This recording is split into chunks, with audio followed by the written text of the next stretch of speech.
Good morning friends. आज है 1 जनवरी 2024 यानी साल का नया दिन। आप सभी को नव वर्ष की शुभकामनाएं। और आज के दिन की जितनी भी इंपॉर्टेंट करंट अफेयर होंगे वो सारे कुछ हम इस वीडियो में डिस्कस करेंगे। तो चलिए शुरू करते हैं। शुरू करने से पहले प्लीज वीडियो को लाइक कर लीजिए। तो हमारा आज का पहला करंट अफेयर है, हाल ही में किस देश ने भारत के 8 पूर्व नौसेना अधिकारियों की मौत की सजा को बदल दिया है? तो भारत के 8 पूर्व नौसेना अधिकारियों की मौत की सजा को बदल दिया है कतर देश ने। अक्टूबर 2023 में कतर की कोर्ट ने कतर में कथित जासूस के आरोप में भारत के 8 पूर्व नेवी अफसरों को मौत की सजा सुनाई थी। लेकिन हाल ही में भारत सरकार की अपील करने के बाद सभी पूर्व अफसरों की मौत की सजा पर रोक लगा दी है।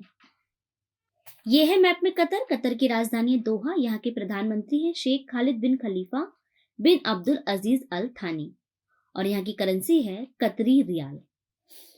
नेक्स्ट है, हाल ही में संतोष झा को किस देश में भारत का राजदूत नियुक्त किया गया है? तो संतोष झा को श्रीलंका देश में भारत का नया राजदूत नियुक्त किया गया है। यह है संतोष झा और इन्हें श्रीलंका में भारत का नया राजदूत नियुक्त किया गया है। ये इससे पहले यूरोपीय संघ, बेल्जियम और लग्जमबर्ग में भारत के राजदूत का प्रतिनिधित्व पद संभाल चुके हैं। ये गोपाल बागले की जगह लेंगे और गोपाल बागले को ऑस्ट्रेलिया में अगला उच्चायुक्त नियुक्त किया गया है। नेक्स्ट है, किस देश ने एडवांस रॉकेट सिस्टम फतह 2 का हाल ही में सफल परीक्षण किया है?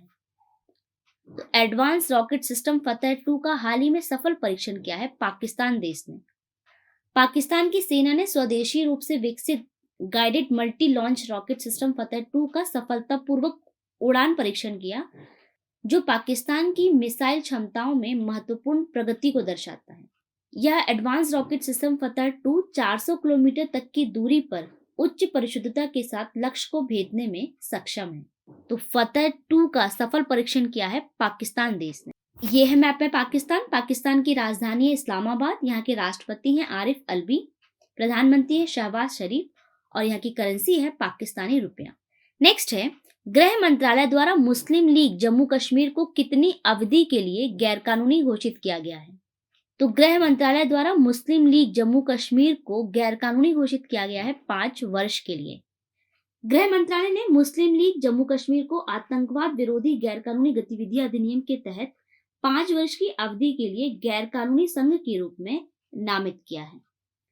तो सही आंसर इस क्वेश्चन का 5 वर्ष। नेक्स्ट है, अंतर्राष्ट्रीय टेबल टेनिस महासंघ के गवर्निंग बोर्ड की पहली भारतीय महिला सदस्य हाल ही में कौन बनी है? तो अंतर्राष्ट्रीय टेबल टेनिस महासंघ के गवर्निंग बोर्ड की पहली भारतीय महिला सदस्य बनी है वीटा दानी। ये है खेल परोपकारी और उद्यमी वीटा दानी। और अंतर्राष्ट्रीय टेबल टेनिस फेडरेशन के गवर्निंग बोर्ड में वीटा दानी की नियुक्ति ने पहली भारतीय महिला सदस्य के रूप में इतिहास रच दिया है और ये वीटा दानी के लिए एक शानदार करियर में एक महत्वपूर्ण उपलब्धि है। फ्रेंड्स, अगर ये वीडियो आपके लिए हेल्पफुल है तो प्लीज इसे लाइक कीजिए। नेक्स्ट है, हाल ही में केंद्र सरकार ने किस राज्य के उल्फा सशस्त्र संगठन से शांति समझौता किया है? तो उल्फा सशस्त्र संगठन ये है असम राज्य का संगठन और हाल ही में केंद्र सरकार ने इस संगठन से शांति समझौता किया है। क्या है ये उल्फा सशस्त्र संगठन? भारत के पूर्वोत्तर राज्य असम में सक्रिय एक प्रमुख आतंकवादी और उग्रवादी संगठन है ये, और सशस्त्र संघर्ष के द्वारा असम को एक स्वतंत्र राज्य बनाना इसका लक्ष्य है।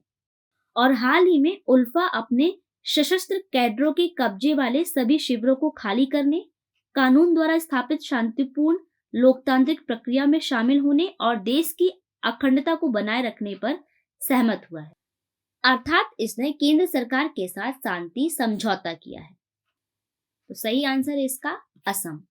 ये है मैप में असम। असम की राजधानी दिसपुर। यहाँ के वर्तमान मुख्यमंत्री हैं श्री हेमंत विश्व शर्मा। वर्तमान राज्यपाल हैं श्री गुलाब चंद्र कटारिया और इसका स्थापना दिवस है 26 जनवरी 1950। नेक्स्ट है, हाल ही में विश्व महिला रैपिड शतरंज चैंपियनशिप 2023 में कोनेरू हम्पी ने कौन सा पदक जीता है? तो विश्व महिला रैपिड शतरंज चैंपियनशिप 2023 में कोनेरू हम्पी ने जीता है रजत पदक। यह है भारत की शीर्ष क्रम की महिला शतरंज खिलाड़ी कोनेरू हम्पी और इन्होंने 26 से 28 दिसंबर तक उज्बेकिस्तान की समरकंद में आयोजित विश्व महिला रैपिड शतरंज चैंपियनशिप 2023 में रजत पदक जीता है।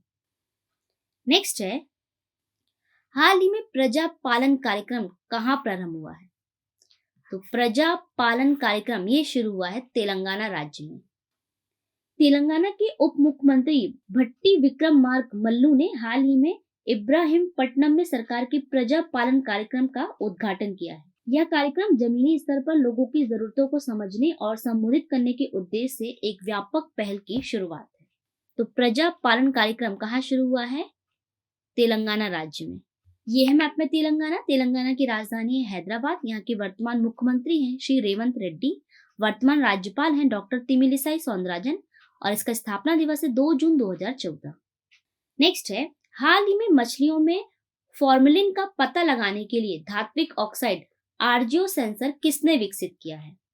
तो मछलियों में फॉर्मेलिन का पता लगाने के लिए धात्विक ऑक्साइड आरजीओ सेंसर का विकास किया है गुवाहाटी विश्वविद्यालय ने। असम के गुवाहाटी विश्वविद्यालय के शोधकर्ताओं की एक टीम ने धात्विक ऑक्साइड सह ग्राफीन ऑक्साइड मिश्रण से बना एक नया सेंसर विकसित किया है जो गैर आक्रामक तरीके से कमरे के तापमान पर ही मछलियों में फॉर्मेलिन अपमिश्रण मिलावट का पता लगा सकता है। नेक्स्ट है, नाडा नेशनल एंटी डोपिंग एजेंसी द्वारा 1 साल के लिए प्रतिबंधित पूजा ढांडा का संबंध किससे है? तो पूजा ढांडा का संबंध है कुश्ती से। यह है पूर्व विश्व और एशियाई चैंपियनशिप पदक विजेता भारतीय महिला पहलवान पूजा ढांडा और हाल ही में भारत की राष्ट्रीय डोपिंग रोधी एजेंसी ने इन पर 1 साल का प्रतिबंध लगाया है। तो फ्रेंड्स, ये था हमारा आज का सेशन। आई होप कि आपको पसंद आया होगा। आप जो लास्ट आपसे सवाल पूछा था उसे देख लेते हैं। हमारा last day of the question है, मध्य प्रदेश राज्य सरकार द्वारा किस तिथि को तबला दिवस घोषित किया गया है? तो मध्य प्रदेश राज्य सरकार के द्वारा तबला दिवस ये घोषित किया गया है 25 दिसंबर को। अब आज का सवाल, हमारा आज का सवाल है, भारत का कौन सा राज्य पेट्रो राजधानी के रूप में पहचाना जाता है? इसके ऑप्शन है उत्तराखंड या गुजरात या छत्तीसगढ़ या इनमें से कोई नहीं। इस सवाल का जवाब आपको कमेंट सेक्शन में कमेंट करके बताना है और जो भी व्यक्ति इस सवाल का सबसे पहले सही जवाब देगा उसे एक मनी प्राइज दिया जाएगा। तो वीडियो को अंत तक जरूर देखें और क्वेश्चन का आंसर जरूर कमेंट करें। आप इस वीडियो का पीडीएफ भी डाउनलोड कर सकते हैं जिसका लिंक मैंने डिस्क्रिप्शन बॉक्स में दे दिया है। तो फ्रेंड्स, आज के लिए बस इतना ही। अगर वीडियो आपको पसंद आया तो प्लीज लाइक कीजिए, शेयर कीजिए, चैनल को सब्सक्राइब कीजिए, बेल आइकन को प्रेस कीजिए। Thank you for watching. नए साल की फिर से शुभकामनाएं। Bye bye.